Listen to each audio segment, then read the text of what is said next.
ಫಾರ್ಚುನರ್ನ chewing gum ಥರ ಎಳೆದ್ರೆ ಏನಾಗತ್ತೆ ಗೊತ್ತಾ? ಗೊತ್ತೇನ್ ಮಗನೇ ಹೇಳು. ಇನ್ನೇನಾಗತ್ತೆ, ಹೈಲೆಕ್ಸ್ ಆಗತ್ ಗುರು. ಇವ್ನ್ಯಾವನ ಸೆಡೆ ನನ್ನ ಮಗ. ಈ ಕಾರ್ ಬಗ್ಗೆ ತುಂಬ ಜನಕ್ಕೆ ಗೊತ್ತೇ ಇರಲ್ಲ, ಬಿಕಾಸ್ ಅಷ್ಟು ಕಮ್ಮಿ ಜನ ಈ ಕಾರ್ನ ತೊಗೊಳ್ಳೋದು. 7 ಮೆಂಬರ್ಸ್ ಫ್ಯಾಮಿಲಿ ಮಾತ್ರ ಕ್ಯಾರಿ ಮಾಡೋಕ್ಕೆ ಫಾರ್ಚುನರ್ ಇದ್ದರೆ, ಫ್ಯಾಮಿಲಿ ಜೊತೆ ಗೂಡ್ಸು ಮತ್ತು ಜಾಸ್ತಿ ಲಗೇಜ್ ಕ್ಯಾರಿ ಮಾಡೋಕ್ಕೆ ಹೈಲೆಕ್ಸ್ ಬಿಟ್ಟಿದ್ದಾರೆ ಅನ್ಬೋದು. ಲಗೇಜ್ ಕೂಡ ಕ್ಯಾರಿ ಮಾಡ್ಬೋದು, ಅಥವಾ ಪೀಪಲ್ ಕ್ಯಾರಿಯರ್ ಥರ ಹಿಂದ್ಗಡೆ 10 ಜನ ಈಸಿಯಾಗಿ ಕೂರಿಸ್ಕೊಂಡು ಹೋಗ್ಬೋದು. ಸಿಂಪಲಾಗಿ ಹೇಳಬೇಕು ಅಂದರೆ ಈ ಕಾರ್ನ Fortuner as a pickup truck ಅನ್ಬೋದು. ಪಿಕಪ್ ಟ್ರಕ್ ಅಂದ ತಕ್ಷಣ ಫೀಚರ್ಸ್ಗೇನು ಕಮ್ಮಿ ಮಾಡಿಲ್ಲ ಗುರು.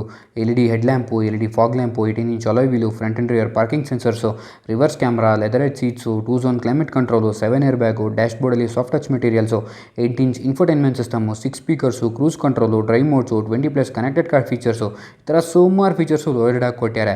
And proper off roading features ಮತ್ತು 4 ವೀಲ್ ಡ್ರೈವ್ ಸೆಲೆಕ್ಟರ್ ಸಹ ಇದೆ. ಇದ್ರ capacity wise 2.8 litre 4 cylinder diesel ಇಂಜಿನೇ, 204 bhp ಪವರು, 500 Nm ಟಾರ್ಕು ಮತ್ತು 435 ಲೀಟರ್ಸ್ ಕಾರ್ಗೋ ಕೆಪಾಸಿಟಿ ಮತ್ತು 3.5 ಟನ್ ಟೋಯಿಂಗ್ ಕೆಪಾಸಿಟಿ ಸಹ ಇದೆ. ಮೇಜರ್ ಪಾಯಿಂಟ್ ಅಂದರೆ ಎಲ್ಲಾದರೂ ಆಫ್ ರೋಡಿಂಗ್ ಹೋಗಿ ಅಲ್ಲೇ ಸ್ಟೇ ಮಾಡ್ತೀವಿ ಅಂದರೆ ಕಾರ್ ಮೇಲೆ ಟೆಂಟ್ ಸಹ ಹಾಕೋಬೋದು, ಅಷ್ಟು ಫೆಸಿಲಿಟೀಸ್ ಇದೆ. ನಮ್ಮ ದೇಶದಲ್ಲಿ ಕ್ರೆಟಾ ಹಿಂಗೆ ಫೇಮಸ್ಸು, ಹಾಗೆ ಬೇರೆ ದೇಶದಲ್ಲಿ ಹೈಲೆಕ್ಸು ಫೇಮಸ್ಸು, ಬಿಕಾಸ್ ಅಲ್ಲಿ ಆಫ್ ರೋಡಿಂಗು ಕ್ಯಾಂಪಿಂಗ್ ಎಲ್ಲ ಜಾಸ್ತಿನೇ ಮಾಡ್ತಾರೆ.